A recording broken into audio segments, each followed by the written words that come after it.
dernière et on continue. Écoutez, on va lire dans Hébreux chapitre 7, verset 23. Allons-y.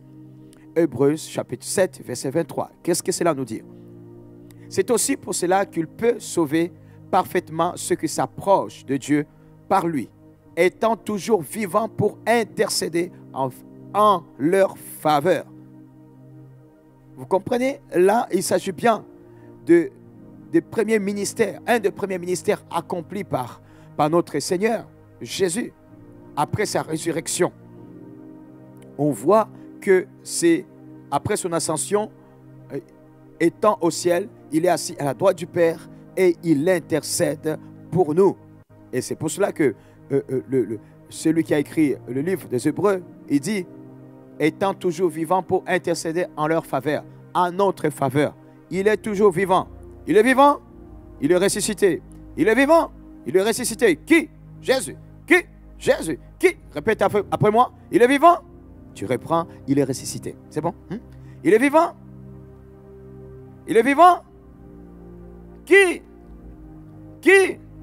Oui, j'espère que vous avez bien répondu comme il faut. Hein? Je vais vérifier auprès des enfants demain.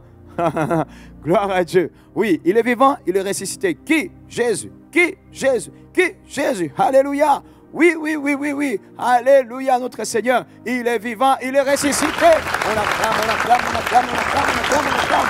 Oui, c'est ça, les acclamations qui viennent de notre Seigneur, qui viennent de notre part pour notre Seigneur, parce que nous l'élevons. Il a toute sa place. Oui.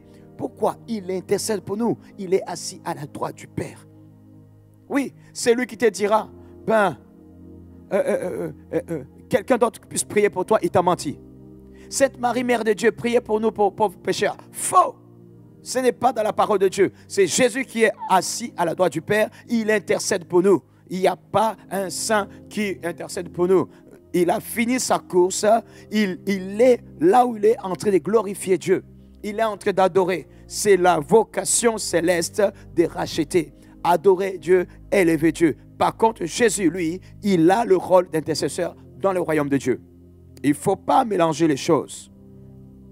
Nous aurons une bonne idée de la définition de l'intercession si nous regardons un événement de la vie de Moïse. Et ça va te faire comprendre quel est le rôle d'intercesseur. On voit très bien que l'Éternel s'est fâché contre les enfants d'Israël. Il a dit quelque chose à Moïse dans Exode chapitre 32, verset 9.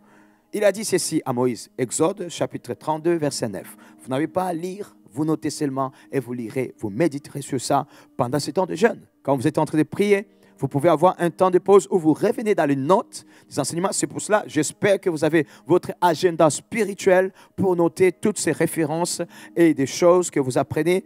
D'autres choses que je vous transmets pour la première fois peut-être, vous les entendez. C'est toujours important de noter, ça vous reviendra, ça vous permettra de vous replonger dans l'enseignement et ça vous fera énormément du bien.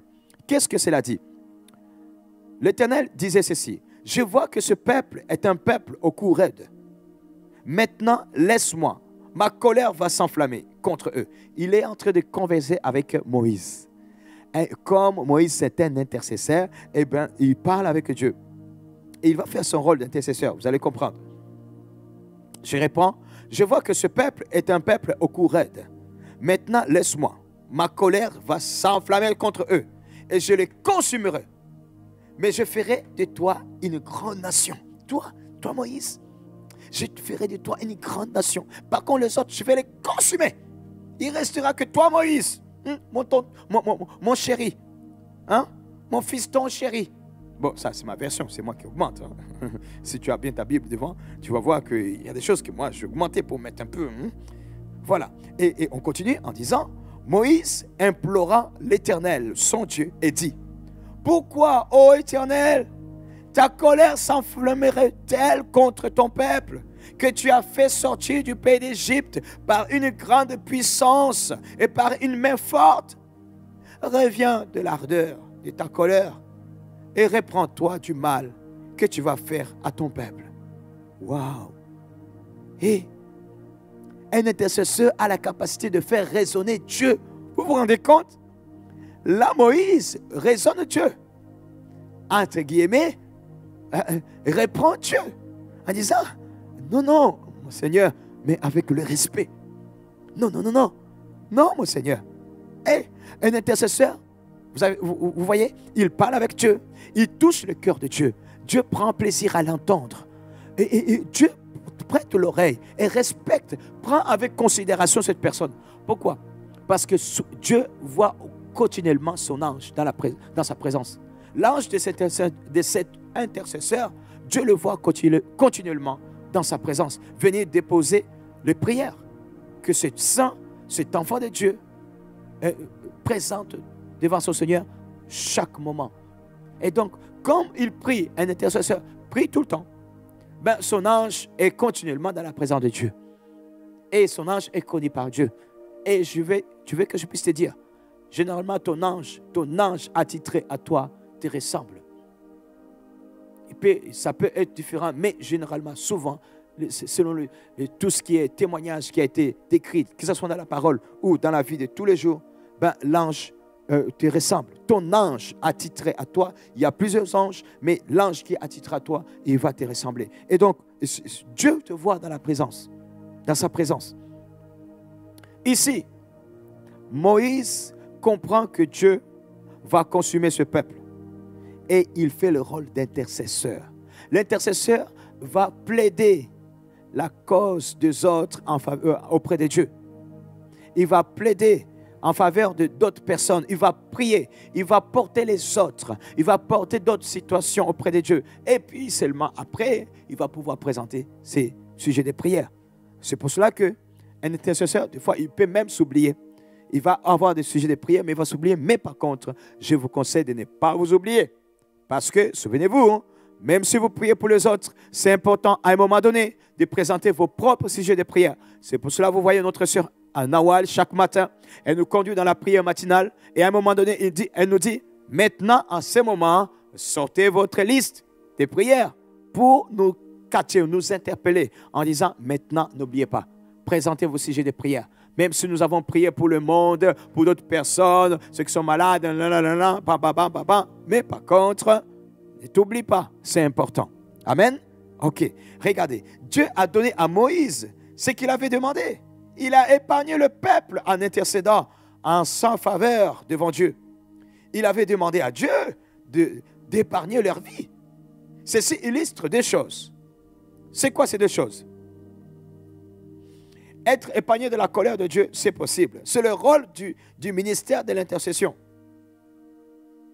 Quelle intercession? Et l'intercession de qui? L'intercession de Christ. Oui, il nous sauve de la colère de Dieu. Jésus intercède en notre faveur pour que nous puissions être épargnés de la colère de Dieu. Oui, c'est pour cela que c'est notre avocat. Jésus-Christ est notre avocat. Il est auprès du Seigneur et il intercède en notre faveur. Vous vous rendez compte? Beaucoup de gens seront déjà cramés par la colère de Dieu. Mais notre Seigneur est là. Jésus-Christ a donné sa vie pour que cela puisse apaiser la colère du Père. Et le Père, quand tu l'entends, il est tout simplement touché. Parce que souvenez-vous, c'est que Dieu, le Père, a dit, celui-ci est mon Fils bien-aimé en qui je mis toute mon affection. Vous êtes bien placé quand tu es amoureux de quelqu'un. Je t'assure. Même quand la personne en qui tu es amoureuse, quand cette personne, même quand elle veut dire quelque chose, elle dit, tu sais que... non, c'est bon. Non, c'est pas grave. Et là, tu vas vouloir savoir, quoi, dis-moi, parlez-moi, c'est quoi, qu'est-ce que tu veux dire? Tu sens comme si, non, tu veux savoir, mon chéri, ma chérie, qu'est-ce que tu voulais dire? Pourquoi? Parce que tu es tout simplement amoureuse. Tu veux que la personne, parce que la manière dont la personne parle, comme si elle est agacée, et du coup, tu ne sais pas qu'est-ce qui l'agace. Et du coup, ça te met dans la confusion. Tu veux savoir la profondeur des choses. Pourquoi? Parce que tu es amoureux. C'est ça, l'amour. Et Dieu aime son Fils. Il aime son Fils. Il veut que son Fils puisse prospérer. Il veut que son Fils puisse avoir tous ces dons il a besoin. Et comme il aime tellement, il a crié haut et fort, il a témoigné auprès des hommes également. C'est pour cela que nous sommes au courant de tout cela. Il a dit, celui-ci est mon Fils bien-aimé, j'ai déversé toute mon affection. Ça veut dire, si tu veux une autre affection de Dieu, sans passer par Jésus-Christ, tu te trompes. Tu ne peux pas trouver une affection quelconque de Dieu sans passer par Jésus. Il y a un seul chemin. Il y a plusieurs chemins qui mènent à Rome, mais il y a un seul chemin qui mène vers Dieu. C'est le chemin de Jésus-Christ de Nazareth. C'est lui qui peut dire qu'il aime Dieu sans accepter Jésus. Il ne pourra malheureusement pas recevoir toute affection de ce Dieu. Si c'est vraiment le Dieu d'Israël qu'il cherche, il faut d'abord que la personne puisse commencer par accepter Jésus, lui seul. Ce n'est pas par les saints que nous avons l'affection. Non, non, non. La Bible dit, et déclare clairement, le Père a confessé, Allah a déclaré, celui-ci est mon fils bien-aimé en qui j'ai mis toute mon affection. Il va dire au moment du baptême et au moment de la transfiguration, il va dire quelque chose. Écoutez-le. Donc nous sommes appelés à écouter Jésus. Si tu regardes quelqu'un d'autre, bien qu'il a été intègre envers Dieu, il a marché avec Dieu, mais je t'assure, tu n'auras pas toute l'affection du Père, parce que toute l'affection du Père est en Jésus-Christ. Jésus-Christ a tout reçu. Et donc, si tu veux avoir l'affection du Père, sois près de Jésus. Fais un avec Jésus. Ne complique pas ta position. Regarde sur Christ. Et Christ, pour revenir à notre sujet, Christ est celui qui est assis à la droite du Père. Il intercède pour nous. Vous comprenez? Vous pouvez avoir de la puissance devant le tribunal de Dieu quand votre partenaire est Christ et qu'il intercède pour vous. Je vous assure, c'est la puissance. Pourquoi? Parce que Jésus n'est pas n'importe qui. Si vous avez un avocat comme Jésus, tu comprendras qu'il est celui qui prie pour nous. Il est celui qui intercède pour nous. Tu auras tous ces dons ton cœur désire. Vous savez, on continue toujours en voyant que, comme je vous disais, que nous devons, qu'il avait demandé à Dieu d'épargner leur vie, et ceci illustre des choses que je vous ai dit. Je vous ai donné d'abord la capacité à être épargné par Dieu de sa colère à travers Jésus-Christ. Regardez également, nous voyons aussi que nous avons la capacité d'être accompagnés par la puissance devant Dieu. La puissance devant Dieu, cela va nous permettre à ce que nous puissions être vraiment entendus par Dieu, comme il se doit. Nous avons la puissance en Jésus-Christ. Comme membres du corps du Christ, nous avons le privilège et la responsabilité. Notre droit et notre obligation. Il y a le droit, il y a l'obligation. Il y a le droit et le devoir de partager son ministère d'intercession.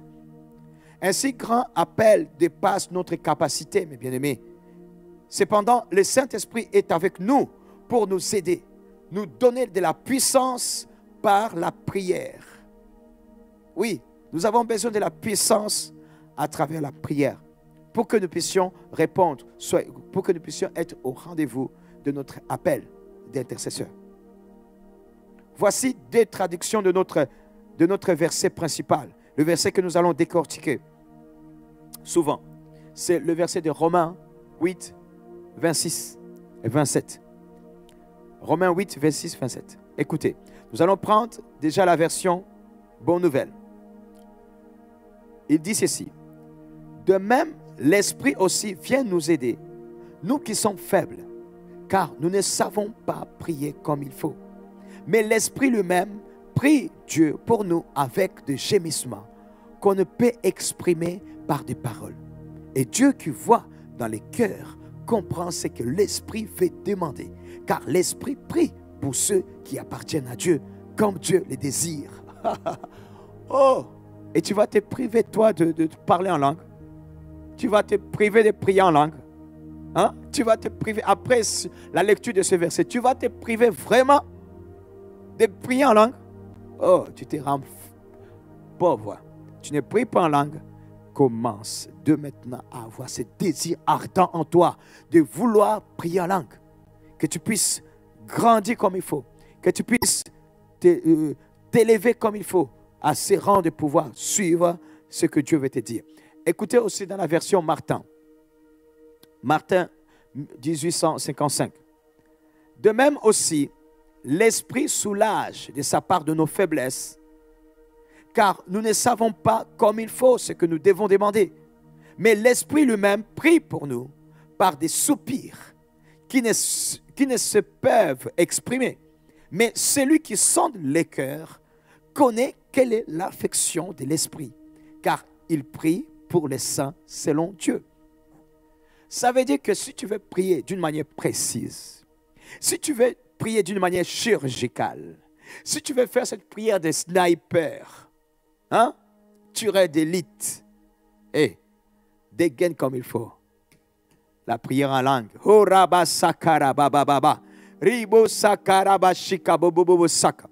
Je ne comprends pas ce que je dis. Mais par contre, je sais parce que je sais. Au moment où je prie, ça pèse ton âme. Même si tu sens, tu m'entends prier en langue, tu entends, eh ben, ce n'est pas toi qui t'énerve, c'est la bête qui est là. Parce qu'elle était piquée. Tu comprends? La prière en langue, c'est une puissance. Ça te permet à ce que c'est un outil puissant pour un intercesseur. Dieu le Père, le Fils et le Saint-Esprit sont tous à l'œuvre dans nos prières quand nous prions par l'Esprit. Tous les trois, ils sont en action. La Bible déclare que l'Esprit lui-même intercède par des soupirs inexprimables. Est-ce que tu peux souligner dans ta Bible par des soupirs inexprimables? Je n'ai pas de mots, ça nous dépasse, inexprimables. Veuillez noter 3 choses importantes tirées de ce verset. Premièrement, nous exprimons les soupirs de Christ. Nous sommes impliqués dans l'intercession en provenance de Dieu. Les intercessions de Christ sont ressenties et exprimées par des soupirs inexprimables. Nous avons les prémices de l'Esprit. Nous aussi, nous soupirons en nous-mêmes. Ça, c'est une réalité. De même, l'Esprit aussi vient nous aider, nous qui sommes faibles, car nous ne savons pas prier comme il faut, mais l'Esprit lui-même prie Dieu pour nous avec des gémissements qu'on ne peut exprimer par des soupirs inexprimables. Nos corps physiques sont les instruments à travers lesquels les soupirs de Christ sont exprimés et ressentis. Quand tu es en train de soupirer, tu entends?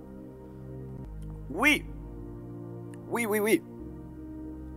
Par des soupirs inexprimables. Nos corps sont au service de Dieu.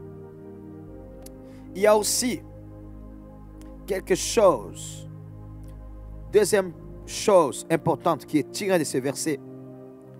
Les soupirs proviennent du Saint-Esprit. Les soupirs ne proviennent pas de nous. Les soupirs proviennent du Saint-Esprit. Le premier point, je vous disais que nous exprimons le soupir de Christ. Deuxièmement, les soupirs proviennent du Saint-Esprit. Le Saint-Esprit est celui qui inspire les soupirs de Christ. L'Esprit lui-même intercède. C'est écrit, l'Esprit lui-même intercède. Et troisième point, Dieu intercède à travers nous. Dieu le Saint-Esprit intercède à travers nous selon Dieu le Père. La Bible dit, ce verset nous dit, l'Esprit parce que c'est selon Dieu qu'il intercède en faveur des saints. Parce que c'est selon Dieu qu'il intercède en faveur des saints. Vous voyez comment dans ces versets, il y a la Trinité qui est dedans. Ce sont des remarquables concepts compris par un très petit nombre de croyants. Ils n'ont pas compris. Beaucoup de croyants n'ont pas encore compris que là-dedans, tu as la profondeur de l'amour de Dieu dans le parler en langue. En se laissant prier en langue comme on sent. Ça peut être des cris, des gémissements, des grognements. Ben oui, une bonne manière de comprendre ce processus est de considérer le fonctionnement de votre appareil de radio et de pouvoir d'abord analyser comment fonctionne la radio. Écoutez, un poste de radio a ce qu'on appelle l'émetteur. Dans un endroit éloigné, cet émetteur envoie un signal. Votre radio est compatible avec ce signal. Quand vous allumez le poste de radio, ces éléments électroniques reçoivent les signaux et les transforment en son. Votre radio était seulement un poste de réception qui transformait en son et paroles les ondes qui recevaient. Voilà. Votre radio n'était pas à l'origine du son, mais le poste ne faisait que jouer ce qu'il recevait. C'est ça. Vous vous souvenez des radios qu'on utilisait? Même jusqu'à maintenant, les radios que nous utilisons, c'est comme ça. Ça transmet le signal qu'il reçoit. Mais sinon, sans le point de départ, l'émetteur, il n'y a rien du tout. Il y a quelque chose qui se passe. Il y a une transformation. Mais c'est lié. Vous avez quelque chose, l'émetteur et la réception de l'autre côté. Pareillement, Jésus est comme l'émetteur pour la radio. Jésus est à la droite de Dieu, le Père dans le ciel. Comme c'est écrit dans Actes chapitre 2, verset 34, ou chapitre 7, verset 55. Il vit pour intercéder pour nous. Hébreux chapitre 7, verset 25. Quand Jésus intercède, le Saint-Esprit en nous reçoit cette transmission. Elle les transforme en prière et sentiments, que nous transformons en son et paroles comme la radio. C'est ainsi que nous prions les prières de Jésus. Tu as compris? C'est aussi simple que ça. Est-ce que tu as compris, Mamaï? Est-ce que tu as bien compris?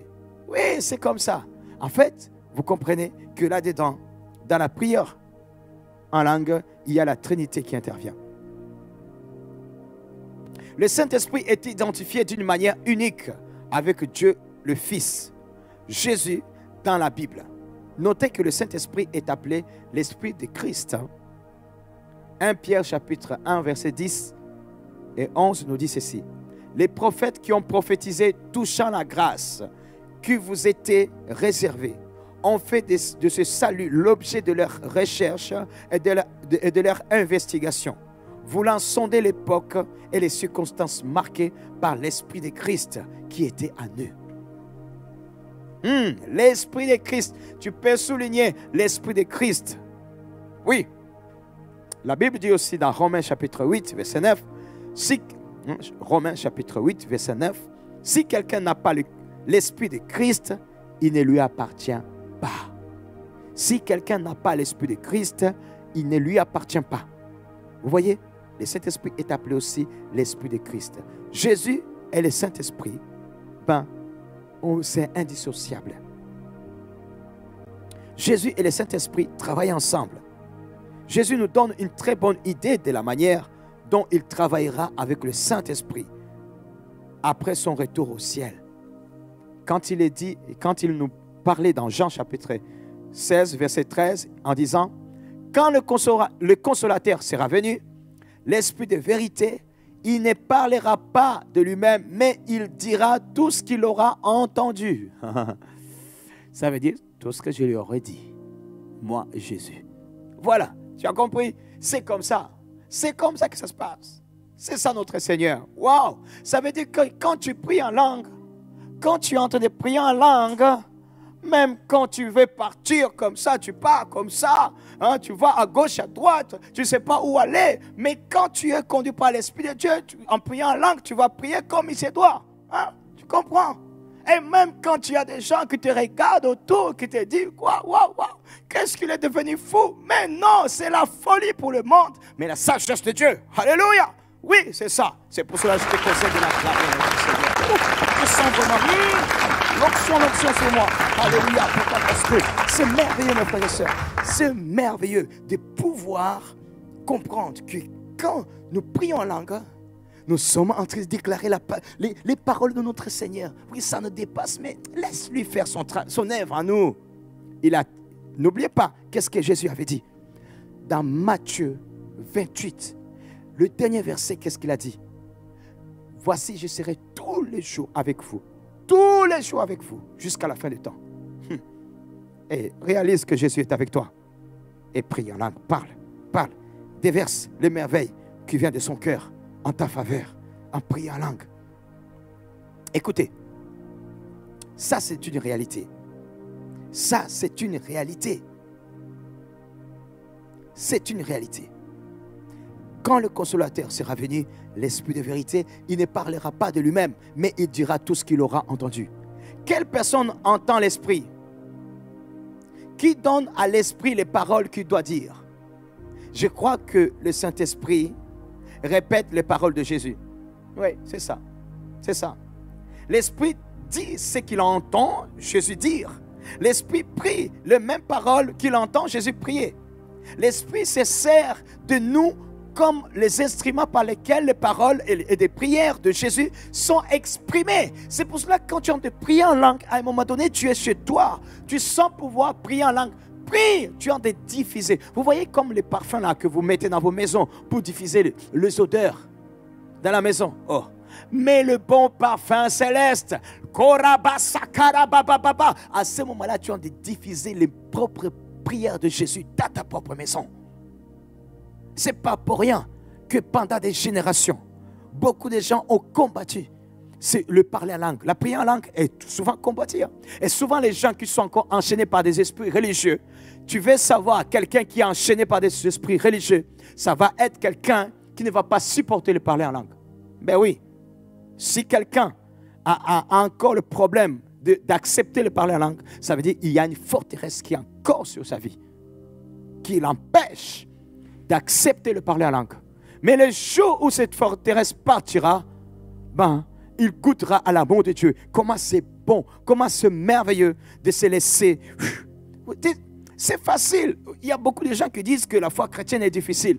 Et c'est toi-même qui te compliques. Tu te compliques les choses. Si tu priais d'abord en langue souvent, pour que Jésus puisse parfumer les bonnes paroles en toi, qui vont briser les jougs, les chaînes en toi, qui vont diffuser le parfum de la gloire autour de toi. Quand tu vas au travail, tu sens vouloir prier en langue. Oh, Rabasika, tu commences à prier en langue. Tu es dans ta voiture, tu sens vouloir prier en langue. Tu pries en langue. Tu es chez toi dans la maison, tu sens pouvoir prier en langue. Tu pries en langue. Oh, Rabasika, Robababa, Yobaribosaka, Itakarabababa, Riboshaka. Tu es en train de faire téter ton enfant. Tu sens vouloir prier en langue. Donne téter. Rabababa, oh, l'enfant va boire la dunamis. Hey, il faut que nous puissions entendre des enfants prophétiser à la mamelle. Tu vas voir l'enfant qui tire les tétés de sa bouche et dit ainsi parle l'Éternel des armées. Alléluia. Est-ce qu'on peut acclamer le Seigneur? Notre Seigneur est bon. Il est merveilleux. Il est merveilleux, notre Seigneur. Oui, parce que c'est ça ce qu'il veut. Il veut faire les choses. Ne t'appauvris pas. Prends tout ce qui est à notre faveur, ce que Dieu nous a donné. Prie en langue, marmaille. Prie en langue. Prie en langue. L'Esprit se sert de nous comme des instruments par lesquels les paroles et les prières de Jésus sont exprimées. Dans le verset suivant, nous pouvons observer l'Esprit de Jésus-Christ relié aux prières de Philippiens quand il prie pour Paul. C'est quel verset? Philippiens chapitre 1, verset 19. Écoutez ce qui est écrit. Car je sais que cela tournera à mon salut grâce à vos prières et à l'assistance de l'Esprit de Jésus-Christ. Tu as compris? C'est comme ça. C'est comme ça. L'Esprit exprime la prière et la louange à travers nous. Il exprime la prière et la louange à travers nous. Oui. Quand on se donne vraiment à cette dimension, à réaliser que l'Esprit de Dieu fait un avec Jésus. L'Esprit de Jésus, ben, ça va permettre à ce que Jésus soit en action. Il va exprimer la prière et la louange à travers nous. Et c'est pour cela qu'il va varier de différentes façons. Jésus, la tête du corps, de son corps, c'est-à-dire la tête du corps que nous sommes, tous ensemble, partage ses prières avec le Saint-Esprit. À son tour, le Saint-Esprit exprime ses intercessions à travers chacun de nous, les membres du corps de Christ. Vous êtes le corps de Christ et vous êtes ses membres. Il a donné Christ pour chef suprême à l'Église. 1 Corinthiens chapitre 12, verset 27. Ephésiens 1, 22. Le Seigneur Jésus ne fait pas que donner au Saint-Esprit les paroles qu'il doit prier pour nous, mais il désire se servir de nous pour annoncer ses prières. Ceci est illustré dans un autre verset de la Bible. Vous savez lequel? Vous voulez savoir? Est-ce que tu veux savoir, maman? Tu veux savoir? Hébreux chapitre 2, verset 12. Il est écrit ceci. J'annoncerai, donc, c'est Jésus. J'annoncerai ton nom à mes frères. Je te célébrerai au milieu de l'assemblée. Et Jésus continue à célébrer le nom au-dessus de tout nom au milieu de l'assemblée. Comment Jésus peut-il célébrer le Père au milieu de l'assemblée? Naturellement, Jésus se sert de notre voix et de nos lèvres pour chanter ses louanges au Père. Considérez ceci pour illustrer ce point. Il y a des occasions où le prophète de l'Ancien Testament parlait au nom de la personne de Christ comme si Jésus lui-même parlait. Regardez, 2 Samuel chapitre 23, verset 2. 2 Samuel chapitre 23, verset 2. David dit ceci. L'Esprit de l'Éternel parla par moi et sa parole est sur ma langue. L'Esprit de l'Éternel parla par moi et sa parole est sur ma langue. Ceci illustre bien le point important que nous présentons. Tout comme les prophètes de l'Ancien Testament parlaient par l'Esprit du Seigneur au nom de la personne de Christ, comme si Christ lui-même parlait, le Saint-Esprit agit sur nous et nous prions dans la personne de Christ, tout comme si Christ priait en nous. Priez avec nous, en nous. La personne de Jésus est maintenant à la droite du Père. Cependant, la présence de Jésus est avec chacun de nous grâce au Saint-Esprit. La déclaration de David qui dit « J'annoncerai ton nom à mes frères, je te célébrerai au milieu de l'assemblée » est très intéressante. Jésus nous dit qu'il désire encore célébrer les louanges de son Père quand nous nous assemblons dans nos églises. Comment Jésus peut-il chanter ces cantiques de louange au Père dans l'église quand il est personnellement avec le Père dans le ciel? C'est la question que tu dois te poser, que nous devons nous poser. Ceci peut être accompli seulement par la présence de Jésus, c'est-à-dire par son Saint-Esprit qui nous donne les cantiques de l'Esprit que nous chantons, les cantiques inspirés, les cantiques que nous avons reçus de la part de Dieu. Nous sommes la congrégation ou l'église du Dieu vivant à travers laquelle le cantique du Seigneur est chanté. Oui, le cantique du Seigneur est chanté. Jésus chante ce louange au Père à travers nous. À travers nous. Et la Bible le confirme très bien. La Bible le démontre très bien. Déjà, Éphésiens chapitre 5, verset 19. C'est pour cela, j'appelle à ce que les oreilles des chantres, les oreilles de Shekinah Espérance et les oreilles de tout adorateur puissent entendre cette parole. J'attends. Les citrons. Les citrons. Viens. C'est un message là. Alléluia. Je vous aime. Ça va être entendu, hein? La voix, elle est de plus en plus grave. Mais continuons. Regardez, Éphésiens chapitre 5, verset 19. Eh bien, écoutez, vous savez, hein, on est dans la maison, on est en famille. On est en famille et je partage la parole comme je le sens. Éphésiens chapitre 5, verset 19. Qu'est-ce qui est écrit? Entretenez-vous par des psaumes, par des hymnes et par des cantiques spirituels, chantant et célébrant de tout cœur les louanges du Seigneur. Les louanges du Seigneur, ce ne sont pas les louanges de n'importe qui, les louanges du Seigneur. C'est notre Seigneur qui déverse ses louanges à travers nous. Oui, les louanges du Seigneur, merci, les louanges du Seigneur. Alléluia. Colossiens chapitre 3, verset 16 également. Colossiens chapitre 3, verset 16. Que la parole de Christ habite en vous abondamment. Instruisez-vous et exhortez-vous les uns les autres. Plus loin, il dit par des psaumes, par des hymnes, par des cantiques spirituels, chantant à Dieu dans vos cœurs sous l'inspiration de la grâce. Oh, oh, oh.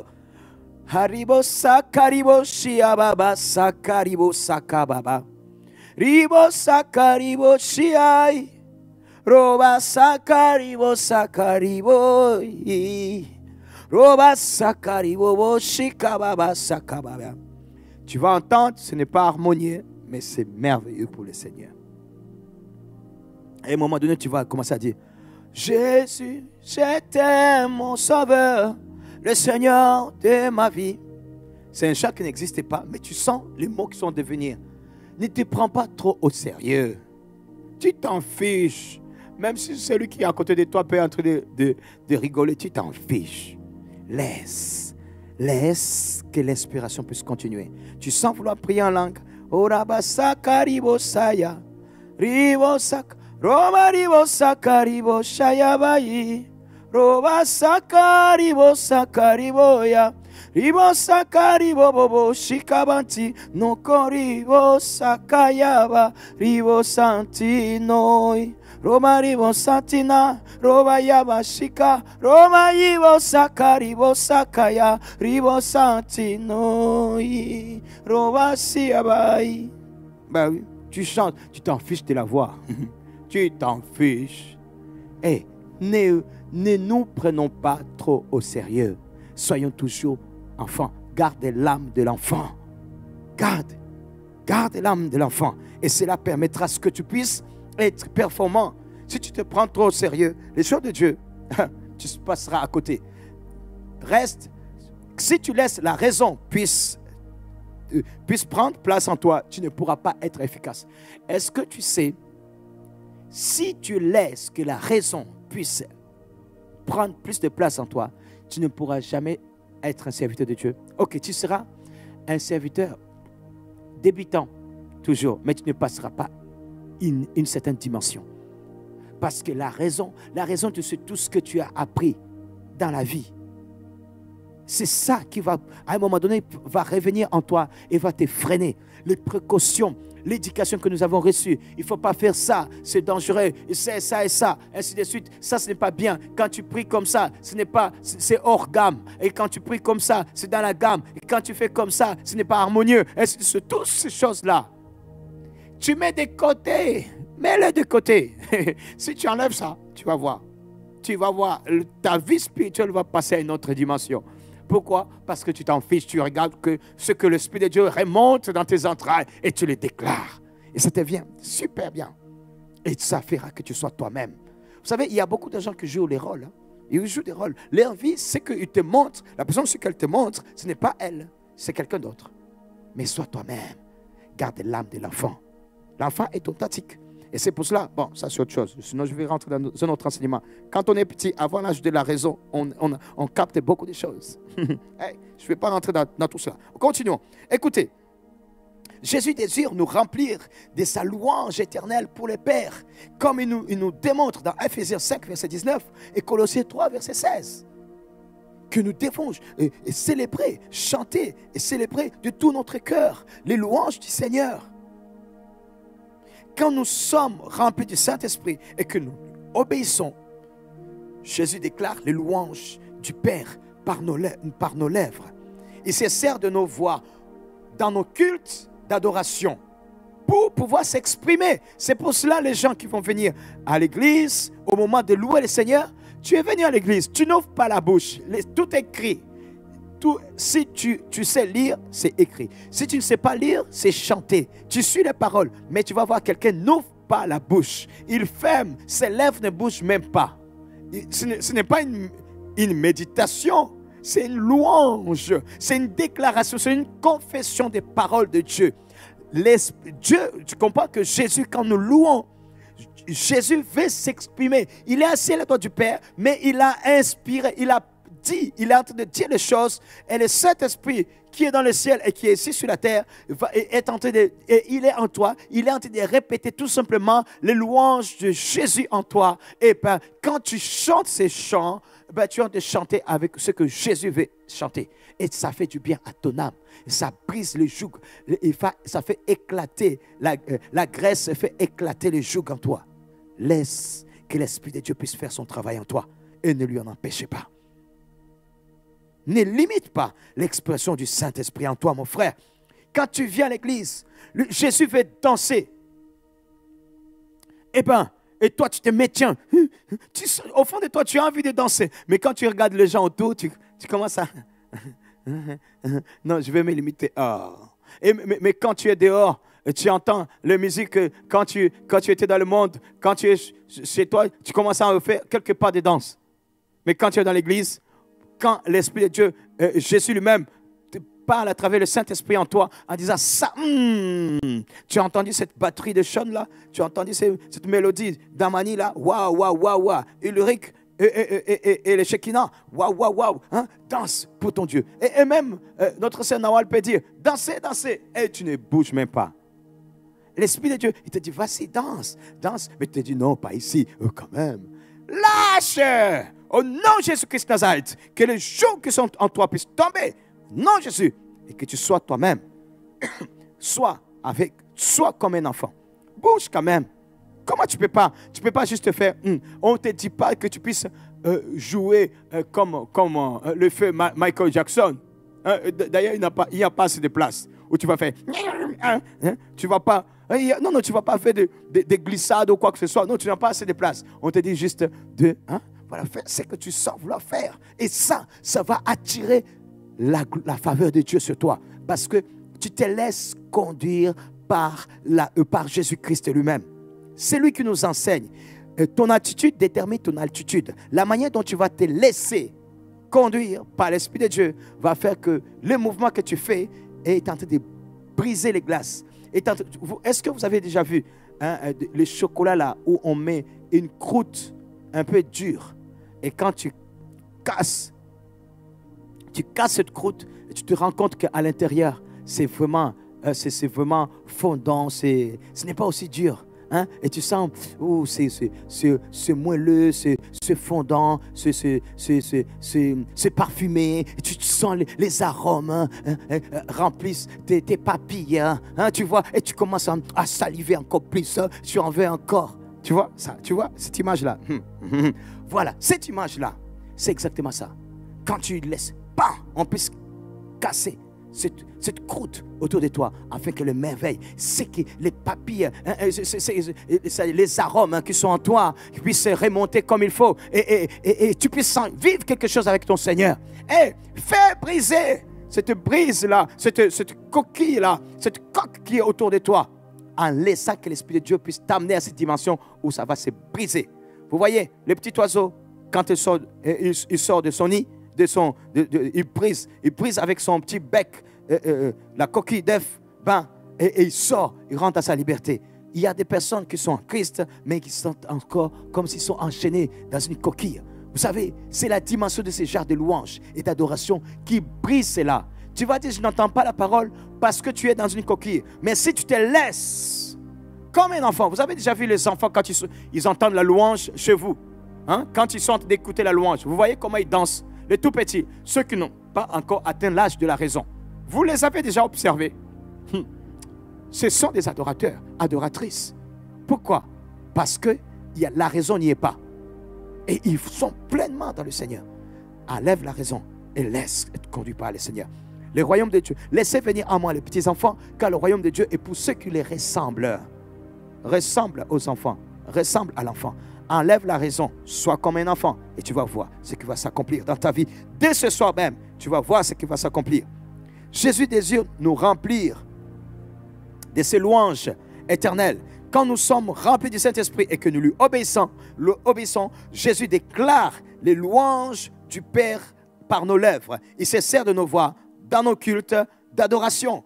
Nous devenons les instruments par lesquels ces cantiques de louanges sont exprimés envers le Père dans le ciel.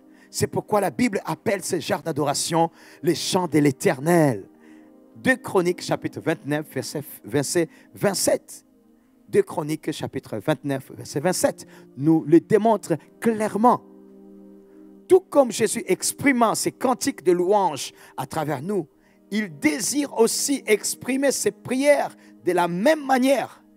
Tout comme Jésus peut louer le Père à travers nous, il peut aussi prier le Père de la même manière. C'est pour cela Jésus est le chef suprême de son corps sur la terre. Nous sommes les membres de ce corps. Ce n'est pas les membres de son corps que sa volonté sera accomplie sur la terre comme au ciel. Le Seigneur Jésus continue à vouloir marcher, parler, prêcher et prier comme il a fait pendant son ministère sur la terre. Mais de quelle manière? Jean chapitre 20, verset 21 nous dit, Jésus leur dit à nouveau, la paix soit avec vous. Comme le Père m'a envoyé, moi aussi, je vous envoie. De quelle manière? À travers nous. Il désire faire des choses à travers chacun de nous par la grande puissance de son esprit. la grande puissance de son esprit. C'est pourquoi l'apôtre Paul intercède ainsi pour les croyants d'Éphèse en disant, Éphésiens chapitre 1 verset 16 et en sautant verset 19 et 23 nous dit, je ne cesse de prendre grâce pour vous. Plus loin, 19, c'est-à-dire le Père, a tout mis sous ses pieds et il a donné pour chef suprême à l'Église. Il l'a donné pour chef suprême à l'Église, qui est son corps, la plénitude de celui qui remplit tout en tous. Écoutez, nous avons aussi cette capacité de pouvoir partager quelque chose avec notre Seigneur. Pour partager la vie de prière de notre Seigneur, nous devons apprendre un peu plus au sujet de la manière dont il priait quand il était sur la terre. Oui, nous devons apprendre comment notre Seigneur priait sur la terre. Si on se penche, on se rapproche du Saint-Esprit, nous allons apprendre comment Jésus faisait. Hébreux chapitre 5 verset 7 nous dit ceci. Hébreux chapitre 5 verset 7 nous dit clairement en disant, c'est lui qui, dans les jours de sa chair, et a présenté avec des grands cris et avec des larmes, des prières et des supplications. Ah, c'est une image frappante de notre Seigneur. Quand nous le voyons en prière, pleurant et en sanglots à cause de l'agonie de son âme, sa prière était intense. Luc 22, 44. Vous vous souvenez? Étant en agonie, il priait plus instamment et sa sueur devint comme des grumeaux de sang qui tombaient à terre. Pouvez-vous imaginer une prière si intense que la sueur se transforme en sang? Pouvez-vous un instant imaginer cela? L'apôtre Paul a aussi prié de la même manière. Vous rappelez que dans sa lettre à l'église de Galates, il a parlé de son grand souci par leur bien-être spirituel. Ces chrétiens étaient en danger de s'égarer de la grâce de Dieu en retournant sous l'esclavage de la loi. Ils étaient tentés d'ajouter des œuvres de la loi à leur foi en Christ, espérant ainsi mériter le salut. L'addition d'une chose inutile peut tout ruiner. Ils étaient sur le point de rejeter l'œuvre parfaite et complète déjà accomplie sur la croix. Ces dangers poussent Paul à prier de cette façon dans Galates chapitre 4 verset 19. Il dit ceci. Mes enfants, pour qui j'éprouve de nouveau les douleurs de l'enfantement jusqu'à ce que Christ soit formé en vous. Waouh! Les prières de Paul étaient comme les douleurs de l'enfantement. Ça ne vous rappelle pas une autre prière? Celle qui était dans l'agonie. La prière déclarée dans l'agonie. La prière de notre Seigneur accompagnée des sanglots. Les mères comprendront la douleur de l'enfantement. Les hommes peuvent seulement être témoins de l'expérience. La pression et la douleur sont présentes quand une femme donne naissance à un bébé. Paul se sert de ce processus de la naissance pour exprimer son agonie dans la prière pour l'église des Galates. Il était devenu une extension du ministère d'intercession de Christ sur la terre. Jésus priait une puissante prière à travers Paul et ces derniers pouvaient le ressentir. Comme